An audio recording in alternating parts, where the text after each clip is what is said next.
यादगीर की सरजमीन पर आज अपनी जनता पार्टी का एक तरक्की और ग्रैंड लॉन्च संपन्न हुआ। इस मौके पर पार्टी कार्यकर्ताओं और अवाम का एक बड़ा हुजूम नजर आया, जो इस बात का सबूत है कि कर्नाटका की सियासत में अब एक नए विकल्प का आगाज हो चुका है। इस ग्रैंड लॉन्च की शुरुआत अपनी जनता पार्टी के national vice president Mohammad Shadab Khan के हाथों हुई।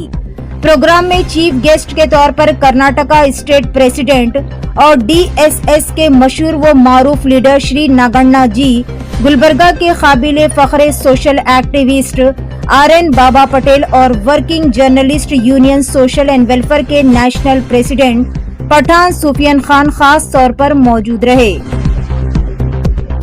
इस प्रोग्राम का सबसे अहम मोड डॉक्टर जफर हुसैन सद्दाम को यादगीर से पार्टी कैंडिडेट अनाउंस करना रहा। डॉक्टर जफर हुसैन एक बेहद एक्टिव सोशल वर्कर है, जिन्होंने इलाके में काफी नुमाया काम किया है। उनकी समाज और अवाम के लिए इसी लगन को देखते हुए पार्टी ने उन्हें अपना उम्मीदवार मुकर्रर किया है। स्टेज पर मौजूद सभी मेहमानों ने उन्हें इस बड़ी जिम्मेदारी पर मुबारकबाद पेश की। उम्मीदवार अनाउंस होने के बाद डॉक्टर जफर हुसैन ने पार्टी लीडरशिप का शुक्रिया अदा किया और अवाम को भरोसा दिलाया कि वो हर क्षेत्र में पूरी ईमानदारी से काम करेंगे। अम्बेडकराइट है, कैडर वाला आदमी है, तो इसके लिए पहले से डिसाइड है कि इनको अगला जो असेंबली का इलेक्शन होगा, पार्टी इनको बिल्कुल बिना किसी उसके चुनेगी। और बाकी आप लोगों को राइट देते हैं कि बाकी जो कैंडिडेट हैं पूरे कर्नाटका में आप लोग चुन के तय करें और फिर सबको जिता के लाएं, विधानसभा भेजें और अपनी आवाज को मजबूत करें। बहुत बहुत धन्यवाद। जय भीम, बोलिए जय भीम, जय संविधान, जय बाबा साहब। ನಮಗೆಲ್ಲರೂ ಬದಲಾವಣೆ ಆಯ್ತಾ? ನಾವ್ ಯಾಕೆ ನಮ್ಮನ್ನ ನಾವು ವಿಚಾರ ಮಾಡ್ಕೊತಾ ಇಲ್ಲ ಬಂಧುಗಳೇ? ಕೇವಲ ಚುನಾವಣೆ ಬಂದಾಗ ಮಾತ್ರ ನಮ್ದೊಂದು ಓಟ್ ಅದ, ಅದ್ ಹಾಕಿ ಒಂದ್ 500,000 ಕೊಡ್ತಾರ ತಗೊಂಡು ನಾವು ಓಟ್ ಹಾಕ್ತಿವಿ, ಅದಾದ್ಮೇಲೆ ಮತ್ತೆ ಮನೆಗೆ ಮರ್ತು ಬರ್ತೀವಿ। ಅದಾದ ನಂತರ ಮತ್ತೆ ನಿರಂತರವಾಗಿ ಸಂಘಟನೆಯವ್ರು ನಾವಿದ್ದೀವಿ, ನೀವೆಲ್ಲ ನಿಮ್ ಊರಿನ ಸಮಸ್ಯೆ ತಗೊಂಡು ಬರ್ತೀರಿ, ಅದ್ ತಗೊಂಡು ನಾವು ನಿರಂತರ ರಸ್ತಾರೋಕ ಮಾಡ್ತೀವಿ, ಜಿಲ್ಲಾಧಿಕಾರಿ ಕಚೇರಿಗೆ ಮುತ್ತಿಗೆ ಹಾಕ್ತಿವಿ, ಮತ್ತೊಂದು ಮನೆ ಪತ್ರ ಕೊಡ್ತೀವಿ, ಮತ್ ನಾವು ಅದೇ ಒಂದು ವ್ಯವಸ್ಥೆಯಲ್ಲಿ ಜೀವನ ಮಾಡ್ತಾ ಇದೀವಿ। ಸರಿಸುಮಾರು ಭಾರತ ದೇಶದಲ್ಲಿ ಇನ್ನು ಕಾಂಗ್ರೆಸ್ ಬಿಜೆಪಿ ಪಕ್ಷಗಳು ಆಡಳಿತ ಬಂದ ನಂತರ ಈ ಸಾರ್ವಜನಿಕರಿಗೆ ಕೊಡ್ತಕ್ಕಂಥ ಮೂಲಭೂತ ಸೌಕರ್ಯಗಳು ಇಲ್ಲಿವರೆಗೂ ಕೊಡಕ್ಕೆ ಆಗಿಲ್ಲ। ಇದು ನಾಚಿಕೆಗೇಡಿನ ಒಂದು ಪರಿಸ್ಥಿತಿಯಲ್ಲಿ ನಾವಿದ್ದೇವೆ ಇವತ್ತು।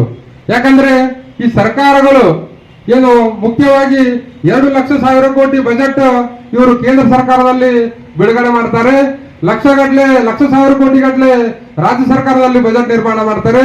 ಆದ್ರೆ ಈ ಬಜೆಟ್ ಯಾರಿಗೆ ಹೋಗ್ತಾ ಇದೆ ಇದು ನಾವ್ ಯಾಕೆ ಕೇಳ್ತಾ ಇಲ್ಲ? ಇದು ನಮ್ಮ ನೋವಿದೆ ಈ ಜನರ ಹತ್ರ।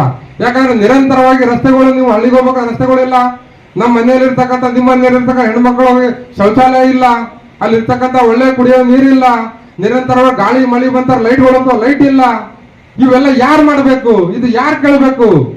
ಅದಕ್ಕಾಗಿ ನಾವು ನಿರಂತರವಾಗಿ ಈ ರಾಜ್ಯದಲ್ಲಿ ಮತ್ತು ಜಿಲ್ಲೆಯಲ್ಲಿ ಈ ಕ್ಷೇತ್ರದಲ್ಲಿ ನಾವು ಕೆಲಸ ಮಾಡ್ತಾ ಇದ್ದೇವೆ।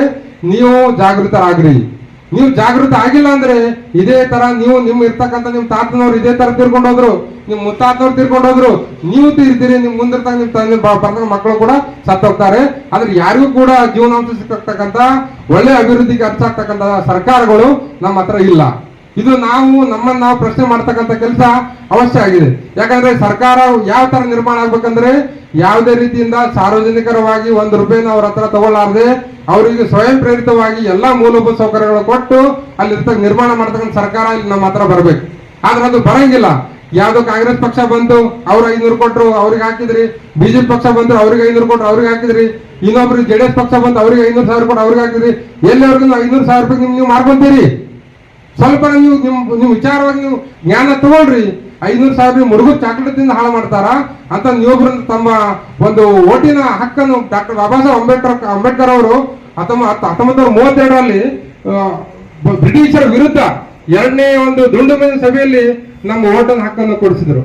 ಇಲ್ಲಿವರೆಗೂ ಕೂಡ ಆ ಓಟಿನ ಹಕ್ಕಿನ ಒಂದು ಪವರ್ ಏನಂತೇಳಿ ನಾವು ಯಾರು ಕರೆಕ್ಟ್ ಆಗಿ ನಾವು ಯೂಸ್ ಮಾಡ್ಕೊಳಕ್ ಆಗಿಲ್ಲ। ಅದಕ್ಕಾಗಿ ನಾವು ಇಡೀ ನಿರಂತರವಾಗಿ ನಮ್ಮ ಕ್ಷೇತ್ರದಲ್ಲಿ ನಾವು ಪ್ರತಿಯೊಂದು ಗ್ರಾಮೀಣ ಭಾಗದಲ್ಲಿ ಮುಂಬರುವ ದಿನಗಳಲ್ಲಿ ಹೋಗಿ ಬೂತ್ ಮಟ್ಟದಲ್ಲಿ ಏನ್ ರಸ್ತೆ ನಿರ್ಮಾಣ ಸಮಸ್ಯೆ ಇದೆ, ಶೌಚಾಲಯ ಸಮಸ್ಯೆ ಇದೆ, ಹಾಗೂ ಗ್ರಾಮ ಪಂಚಾಯತ್ ಸಮಸ್ಯೆ ಇದೆ, ಅದ್ರ ಬಗ್ಗೆ ನಾವು ನಿರಂತರವಾಗಿ ಹೋರಾಟ ಮಾಡಬೇಕು.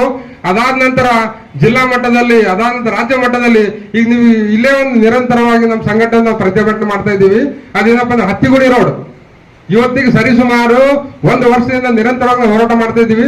ಒಂದು ರೋಡಲ್ಲಿ ನಿರ್ಮಾಣ ಮಾಡಕ್ ಸಾಧ್ಯ ಇಲ್ಲ ಈ ಶಾಸಕರಿಗೆ, ಇಲ್ಲಿರ್ತಕ್ಕಂಥ ಅಧಿಕಾರಿಗಳಿಗೆ. ನಿರಂತರವಾಗಿ ನಾವು ಹೇಳ್ತಾರೆ ಏನೋ ಒಂದು ನಾವು ನಿರಂತರ ಧರಣಿ ಮಾಡಿದ್ದೀವಿ, ಪ್ರೊಟೆಸ್ಟ್ ಮಾಡಿದ್ದೀವಿ. ಅಲ್ಲಿಗೆ ಈಗ ನೆಕ್ಸ್ಟ್ ಬರ್ತಕ್ಕಂಥ ಅಮರನಾಥಿಗೆ ಧರಣಿ ಸತ್ಯಾಗ್ರಹ ಮಾಡಕ್ ಕೂಡ ನಾವು ಹೊರಟಿದ್ದೀವಿ. ಆದ್ರೆ ನಮ್ಮ ಜನ ಇನ್ನೂ ಎಚ್ಚರ ಆಗ್ತಾ ಇಲ್ಲ. ಯಾರು ನಾವು ಸ್ಟ್ರೈಕ್ ಮಾಡ್ತಾರ, ಒಂದು 50-100 ಜನ ಬಂದು ಅಲ್ಲಿ ಸಪೋರ್ಟಿಗೆ ನಿಂದಿರಂಗಿಲ್ಲ. ಹೋಗ್ಲಿ ಬಿಡ, ಇವರ ಸಂಘದವ್ರು ಮಾಡ್ತಾರ ಹೋಗ್ತಾರಂತಾರ. ಮತ್ತೆ ನೀವೇ ಕಷ್ಟದಾಗಿರ್ತೀರಿ, ನಾವಲ್ಲ. ನಿಮ್ ಕಷ್ಟಕ್ಕೆ ನಾವು ಬಂದು ನಿಂತೀವಿ ಅಂದ್ರೆ ನೀವು ನಮ್ಮ ಜೊತೆಗೆ ಬರಂಗಿಲ್ಲ ಅಂದ್ರೆ ಇದು ಯಾವ ನ್ಯಾಯ? ಅದಕ್ಕಾಗಿ ನೀವೆಲ್ಲರೂ ದಯವಿಟ್ಟು ಇಲ್ಲಿರ್ತಕ್ಕಂಥ ನಮ್ಮ ಕಾರ್ಯಕರ್ತರನ್ನ ಮನವಿ ಮಾಡ್ತೇನೆ, ನೀವು ಕಾಂಗ್ರೆಸ್, ಬಿಜೆಪಿ, ಜೆಡಿಎಸ್ ಅಂತಕ್ಕಂಥ ಪಕ್ಷಗಳು ಬಿಟ್ಟು ನೀವು ಡಾಕ್ಟರ್ ಬಾಬಾ ಸಾಹೇಬ್ ಅಂಬೇಡ್ಕರ್ ಅವರು ಮುನ್ನಡೆಸ್ತಕ್ಕಂಥ ಪಕ್ಷದ ಜೊತೆಗೆ ನೀವು ನಮ್ಮ ಜೊತೆಗೆ ಬರ್ರಿ. ಯಾಕಂದ್ರೆ ಮುಂದಿನ ಮಾನ್ಯವರು ಕಾಂಚೀರಾಮ್ಜಿ ಅವರು ಯಾವ ತರ ಬದಲಾವಣೆ ಉತ್ತರ ಪ್ರದೇಶದಲ್ಲಿ ಮಾಡಿದ್ರು, ಅದೇ ತರದ ಬದಲಾವಣೆ ನಮ್ಮ ರಾಜ್ಯದಲ್ಲಿ, ನಮ್ಮ ಕ್ಷೇತ್ರದಲ್ಲಿ ನಾವು ಮಾಡೋದು ಅವಶ್ಯ ಇದೆ. ಇಲ್ಲ ನಾವು ಮಾಡಿಲ್ಲಪ್ಪ ಅಂತಂದ್ರೆ ನಾವು ಕೂಡ ಸತ್ತು ಹೋಗ್ತೀವಿ, ನಾವು ಮಣ್ಣಾಗ್ತೀವಿ. ಆದ್ರೆ ಈ ಜೀವನದಾಗ ಯಾರಿಗೂ ಒಂದು ಒಳ್ಳೇದು ಮಾಡಿ ಹೋಗಿಲ್ಲ ಅಂತಕ್ಕಂಥ ನೋವು ನಮ್ಮ ಜೀವನದಾಗ ಕಾಡ್ತಾ ಇರುತ್ತೆ. ಅದಕ್ಕಾಗಿ ತಾವೆಲ್ಲರೂ ನನ್ನ ಜೊತೆಗೆ ಕೈ ಜೋಡಿಸಿ ಇಲ್ಲಿರ್ತಕ್ಕಂಥ ಕ್ಷೇತ್ರದಲ್ಲಿ ಮತ್ತು ನಮ್ಮ ಜಿಲ್ಲೆಯಲ್ಲಿ ಒಂದು ಬೂತ್ ಮಟ್ಟದಲ್ಲಿ ನಾವು ಸಂಘಟನೆ ಮಾಡಿ ನಮ್ಮ ಪಕ್ಷ ಮುಂದೆ ಬರೋ ದಿನಗಳ ಅಧಿಕಾರಕ್ಕೆ ಬರಬೇಕು. ಅಧಿಕಾರಕ್ಕೆ ನಾ ಬರಂಗಿಲ್ಲ, ನೀವು ಅಧಿಕಾರದಾಗಲಿದ್ದಾಗ. ಯಾಕಂದ್ರೆ ನನ್ನ ಕೂಗು ಏನಂದ್ರೆ ನಿಮಗೆಲ್ಲ ಒಳ್ಳೆ ಸವಲತ್ತು, ಮೂಲಭೂತ ಸೌಕರ್ಯ ಸಿಗ್ಬೇಕನ್ನೋದು ಒಂದೇ ನನ್ನ ಕೂಗು.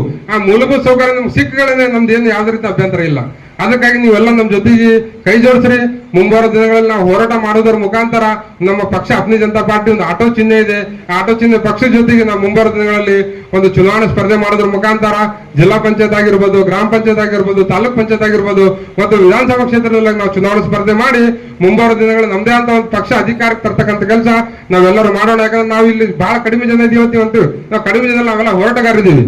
ಯಾರು ಹೋರಾಟ ಮಾಡಿದ್ದೀವಿ ನಾವೆಲ್ಲ ಇಲ್ಲಿದ್ದೀವಿ. ಯಾರು ಕೇವಲ ಮುಂದೆ ನೋಡಿ ತಮ್ಮ ಜೀವನ ಸಾಗಿಸ್ತಾ ಇದಾರೆ ಅವರೆಲ್ಲ ಹೊರಗಡೆ ಇದ್ದಾರೆ. ಅದಕ್ಕೆ ಅವ್ರ ಬಗ್ಗೆ ನಾವು ಯಾವುದೇ ರೀತಿಯಿಂದ ನಾವು ಇದು ಮಾಡಂಗಿಲ್ಲ. ತಾವೆಲ್ಲ ನಮ್ಮ ಜೊತೆಗೆ ಸೇರಿ ಮುಂಬರುವ ದಿನಗಳಲ್ಲಿ ನಾವು ಒಳ್ಳೆ ರೀತಿಯಿಂದ ಹೋರಾಟ ಮಾಡೋದ್ರ ಮುಖಾಂತರ ಪಕ್ಷ ಅಧಿಕಾರಕ್ಕೆ ತರ್ತಕ್ಕಂಥ ಕೆಲಸ ಮಾಡೋಣ ಅಂತ ಹೇಳ್ತಾ ನನ್ನ 2 ಮಾತು ಮುಗಿಸ್ತೇನೆ. ಜೈ ಭೀಮ್, ಜೈ ಟಿ.